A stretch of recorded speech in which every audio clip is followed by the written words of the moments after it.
Welcome back to Trauma Recovery Anonymous, the podcast. My name is Richard and I am your host. None of our feelings are meant to be a state of being. They are feelings. They are meant to be fleeting. We're meant to have these feelings, and once we have these feelings, we're meant to take some form of action to get out of these feelings. We're not meant to stay in the feeling. We're not meant to suffer the feeling or allow the feeling to define and rule us. This is the lie we've been conditioned to live. Our feelings, all of them, the good and the bad, are our God-given instincts in action, and feeling is a call to action. Whatever you are feeling, good or bad, you are not meant to stay in that feeling. You are not meant to medicate, drug, or deny that feeling. We are meant to trust that feeling and take the appropriate action to overcome that feeling. We have 6 healthy responses to choose from: flight, fight, freeze, fawn, faith, and acceptance. Many of us, unfortunately, find ourselves stuck in the healthy childhood responses of freeze and fawn. These were highly effective for us as young children, when we were toddlers dependent on our elders. But as we grow up into adolescence and on into adulthood, we are meant to put away childish things and embrace adult responses like flight, fight, faith, and acceptance. Flight is basically walking away. Fight is asking for help, learn from others. Faith is put your faith in God and in your parents.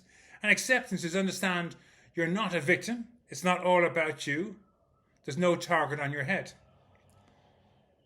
Take a moment to sit back and relax, if you can, after my words. Breathe into your nose only. When we breathe into our mouths, we aggravate anxiety and panic stored in our chest, and the stress of the weight of the world stored in our shoulders. So when you breathe into your nose only, you feel this breath bypass your chest area, flowing down to your stomach, down to your tummy. Hold your breath there for a moment, and then release your breath to your mouth. Try a couple of these breaths, and as you do, let your body relax. Simply relax. Just let all the muscles relax. Let it go. Be at peace in this moment. Stay present in this I am moment. And when you're ready, I want you to imagine that right now, I invite you to a party. And you have a bout of social anxiety. All those debilitating thoughts that cause you to feel like you're being smothered and you're awakened into anxiety and panic, they all fill you, your heart, mind, body, and soul in this moment in time. No one will like me. No one will know me. I won't know anybody. I won't fit in. I'll stick out like a sore thumb. I won't know what to say. People will see right through me. They'll see how false I am. They'll see that I'm broken or I'm strange in some way, and they won't like me. They'll laugh at me. They'll ridicule me. All these thoughts that destroy your confidence. But in this moment, realize I invited you to a party. There must be a reason why I invited you to this party. I can't be inviting you to this party if you're crazy and a lunatic, because I wouldn't put that on my friends. So I see something in you that you're not aware of that attracts me to you, and I think you'd be a good addition to my party. This is a truth, an observation that you have to really embrace. When I invite you to a party, just think about it. I set up a party, I put all the money into getting the food and drink and everything all ready for it and inviting all my friends. Do you think I'm going to bring someone along who's going to destroy that? No. I want my friends to have a great party, to leave my home saying they had a great time and they met some really nice people. So I'm not going to bring a crazy person to my party. So if I'm inviting you to my party, I'm inviting you for a reason. There's something about you that I like. Think on this for a moment. Breathe into your nose only. And let that thought sink into your psyche that I see something in you that you might not be aware of. I see some part of you that I'm attracted to. And let that sink into your psyche. You're not broken. People see there's good in you. You may not be aware of it. You may be in a dark place, but other people can see it in you. And hang on to this light, this idea that there is something more to you than this idea of being broken, of being mentally ill, of having a mental disorder. The fact that I've invited you means that I find something about you is attractive. I'm willing to let you meet my family and friends. So decide you're going to use fight and flight in a different way this moment. Normally, fight and fight for you is a case of running away and hiding and whatever that means for you. But today you're going to try something different. And so you pick up the phone and you phone me and you say, Richard, thank you for the invitation to your party. I'd like to know why you're inviting me because I don't understand why you'd like me at your party. And I explain to you that I like your good-naturedness. I think your good-naturedness shines through and people can see your good-naturedness and they'd be attracted to that. And then you tell me that you have social anxiety and you don't do good around people and you'd like to learn about the people coming so that you can be prepared. Maybe you can do your homework so you'll know what to talk about or you know if you'll fit in. And I tell you that I think that's a great idea, and so I tell you all about the people. So I start with myself. Okay, my name is Richard. I'm a Christian. I don't do any church, but I'm a Christian. I'm married. I've got 2 children. I'm a trauma recovery coach. I like to read. I like to write. I'm an author. I love to play golf. I love to cycle and swim. I love watching sports on TV. I like fishing as well. I haven't fished in a long time. But golf has to be my favorite. But I also play chess and board games. And then there's John. John is a business consultant. He's a gamer. He loves GTA. Was it GTE? What GTA? I think it's GTA, isn't it? He likes first-person shooter. He likes Roblox. Rainbow Warrior, I think it's called. He likes all gaming. He can play gaming all day long. He's very good with IT. He's also a golfer. And he also likes and follows sports. And then there's Jesse. Jesse is a male nurse. He's an agnostic. He's single. He's also a gamer, but he likes adventures, science fiction, survival games, and war games. He loves movies and TV. He loves old World War II memorabilia, all that kind of stuff. He's taken up golf, and he likes sports too. And then there's Joe. Joe's a student. He's studying IT. He's a gamer as well. He likes to play Roblox and building games and expansion civilizations, I think it's called. I don't know myself, but that's his thing. He's also taken up golf. We've all taken up golf. He likes fishing and cycling as well. How he matches these, I don't know, but that's what he likes to do. And he's taken up thrift shopping. He's suddenly got the urge to go thrift shopping. He likes hats. He'd come along with the most ridiculous looking hat in his head, but he likes thrift shopping too. And then there's the girls. There's Mary. Mary's a nurse. She's married. She's an agnostic. She's got 7 children. She's very much family orientated. She doesn't like golf. She's going to try it, but she's not really a golfer. She's not even a sports person. She's very much into cooking and crafts and walking and cycling and that kind of thing, but not really into sports, physical sports. But she loves cooking and she loves cycling. She's a member of a choir. She loves singing and she loves thrift shopping. And then there's Catherine. Catherine is a professional woman. She's a consultant and a life coach. She's single. She's a Christian. She loves cooking. She loves baking. She loves family occasions. She's a member of a choir. She also plays golf. She loves swimming. She can swim all day long. She's like a water baby. And she likes reading and writing. And so on. I give you a list of all the people going. I tell you what they're doing. And suddenly you find out your anxiety has been a superpower for you because now you know what to study. You know if you take up golf and you go and watch videos on YouTube and maybe go for 1 or 2 lessons and borrow someone's club and hit a few golf balls around a golf course, that you can come along and sit down with all the golfers and get involved in the conversation and share your experience and tell them what club you like and what club you don't like and what you find difficult. And you'll have every golfer talking to you, trying to encourage you and invite you to play golf, and suddenly you'll have a bunch of friends you never knew before. It's like the thrift.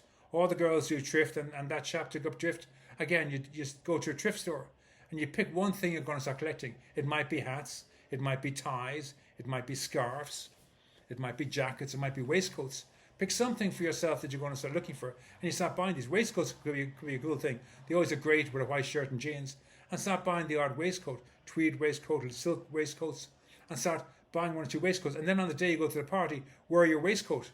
And then when you get a chance, say, I've just taken up thrift shopping and I found this waistcoat. I'm big into waistcoats at the moment. Start the conversation. Suddenly they're talking about what they collect. And before you know it, you've got a conversation going about thrifting. And they'll say, we're going thrifting next Saturday. Do you want to join us? And you get to go to a different thrift market and you've made a new bunch of friends from thrifting. And so on. You've the gamers. Pick one computer game and try it. Try something in Roblox, try something in a first-person shooter, the GTA, in something in building a civilization. Go down to a computer program place or computer game store or game center, or just do it on your own PC or on your phone. Find a game you can start playing on your phone or on your PC at home and just try playing something. And find one game that you like and just play that. Watch all the videos on how to play it. Watch all the experts doing their videos on it. Learn as much as possible about it. So at least you can talk about it. You may not be good at it, but you can talk about it. You can say, well, actually, I like this game called blah, blah. And then talk all about blah, blah. And not about, you can pretend it's your experience, or you can say, I've only just taken it up. I really like the interest of it. So I've been watching all the videos on YouTube. And then someone says, I play it. Do you want to have a game with me sometime? And I'll introduce you to it. And you kind of go, yeah. And suddenly you have another friend. Know that your anxiety is a superpower. That when you feel anxious, worried, fearful, panicky, it's your moment in time to take the appropriate action and learn from others. So if you're in a situation where you're not going to a dinner party, but you're sitting at home and you've got public speaking coming up, contact your teacher and say, I don't know why you picked me to speak publicly because it scares the pants off me. Can you give me some tips about public speaking? And they say, yeah, go down to the school library. There's 3 very good books on public speaking. You go onto YouTube and there's videos on public speaking. And simply what you do is you own up to your social anxiety. You go up on the stage and say, hi, my name is Richard and I have terrible social anxiety and I feel like I'm going to pee in my pants. But my teacher's asked me to speak on this subject, and I realised the reason why she asked me to speak on this subject is because I love this subject. And so I'm going to share with you my 4 or 5 reasons why I love this subject, and then I'm going to stop and I'm going to walk off. And please come up to me afterwards and share with me any advice or criticism that you can share with me that may improve my knowledge of the subject. And then you've given your reasons why you're so scared, and then you share 4 or 5 points about this subject, whatever they are, good or bad. You share your truths about this subject, how much you like it and why you don't like it, and then you say, thank you very much for having me. I hope I didn't embarrass anybody, or I didn't bore anybody, and I thank you very much for listening to me. And suddenly as you walk off, you realize you receive a standing ovation, because there's so many people in the audience who'd be too scared to do what you've just done. And you may not have stole the show, you may not have impressed the judges, but know that people in the audience who have a problem with social anxiety saw you stand up and own your space. And the next time you're called, you'll find you're much more comfortable, much more relaxed. And each time you face your fear and you take it up, you realize your anxiety did you a favor. It taught you how to cope. So in every moment, if you're going on a date, imagine in your mind how you want the date to be. You're going to go along to the date and you're going to show interest in the person you're going out with, and find out how much about her and what she likes. You know, maybe you talk to her friends and say, what is she into? What does she do? And then whatever you find out about her, you get interested in that, and so you can bring up conversations about what she's interested in, or he's interested in, depending on who you are. And then you meet them for a date and you talk about them and try and steer the conversation towards them, because people love to talk about themselves, and let them tell you all about what they're interested in, and don't really hug the conversation about yourself, but then talk about what you're interested in. Don't talk about your mental state or your emotional state, but talk about what you're interested in. I like fishing, I like golfing, I like walking, I like swimming, I like gaming. Be honest to say what you like. You need to be truthful about what you like. You may not be compatible. Your date might be a nerd and you might be an outgoing sports person, or your date might be an outgoing sports person and you're a nerd. They say opposites attract, but maybe if you're too opposite, she won't want to be with you, and that's okay.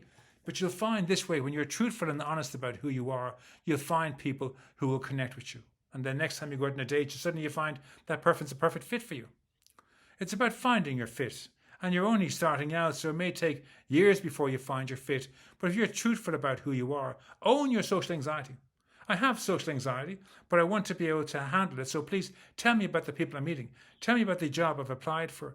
Tell me all the details about the jobs. When I go for the interview and they ask me about their company, I can tell them what I know about their company. And I can tell them about what I do and what I like to do, and they can decide if I'm a fit or not. But if I go along to the interview and I know nothing about the company, they'll drop me like a hot potato. I have to show interest in the other person, or interest in the people at the party, or interest in the job I'm applying for. I have to show that I'm dedicated and committed and wanting to be a part of their team. To be a part of any team, whether it's in a relationship or in a networking event, I have to show interest in those people. When I do that, that's my anxiety telling me to take action. So you take action. You look up, if you're getting a job in McDonald's, find out all the information you can about McDonald's, about their training, about their head office, about how many branches there are, about how many staff work in each department, about how many levels of management you can go through to get to the higher management. Whatever you can learn about McDonald's or their competitors that you can share with them, that they'll see, yes, you're interested in our company, you want to be a part of a team. They'll employ you much faster. Don't be afraid to trust your instincts, trust your anxiety or your stress or your depression or your bipolar thinking and thoughts, and take some form of action. Know that you're not broken, you're not mentally ill, you don't have a mental disorder, you have a bunch of feelings, and they're all your God-given instincts to be trusted at every moment in time. My name is Richard. I am the host for this program. The book I'd recommend to you is How to Live Stress and Anxiety-Free 24 Hours a Day. It's a simple manual that will teach you how to trust your instincts, how to manage your thinking, manage the voices in your head, learn how to live one day at a time by trusting your feelings. What else can I tell you? Oh, there's 1 billion people in the world today diagnosed with mental disorders, and 400 million children diagnosed with mental disorders, thinking that the feelings are mental disorders. So you can share this podcast with them and with others to let them know their feelings are not mental disorders. They are their God-given instincts to be trusted in the face of danger, real or imaginary. So the next time you feel anxious or depressed or stressed, ask yourself, what is my body trying to tell me to do? What is God trying to tell me to do? And then take that action. Go to somebody and say, I don't know how to cope. Can you tell me how to cope? Don't fix or save me, but tell me how to cope and I'll try that. If it works, I'll use it again. If it doesn't, I'll discard it. And then ask somebody else and ask somebody else and ask your therapist and your parents and your grandparents and your aunts and uncles and so on, your best friends, your favorite teacher. Ask them how to cope. How do I deliver a speech in a presentation on public speaking? How do I go on a date? How did you do on your first date? How did you manage the nerves in your first date? Do I eat a meal before I go out? Do I starve myself all day long? All these different things you can learn from other people, from their experiences. And suddenly you're no longer stuck in the ashes of the past, but you've risen like a phoenix from the ashes. This is all about you trusting your instincts, trusting all of your feelings. So in this moment, as you're breathing into your nose, into your tummy and exhaling into your mouth, notice that your anxiety, your panic aren't being triggered. You're in the solution. You're looking at the solution from a totally different perspective, that now you have the power to control yourself. If you deny your feelings, if you block your feelings, if you believe your feelings are the end results and you don't take the appropriate action, you are your own worst enemy. Nobody's doing this to you. You deciding not to trust your feelings, your God-given instincts, is the worst thing that you can do. You're believing the lie that your feelings are a mental disorder. They're not a mental disorder. Anxiety is not a mental disorder. Depression is not a mental disorder. Stress is not a mental disorder. These are warnings from God, from your body, instincts telling you where you are right now is not a safe place to be.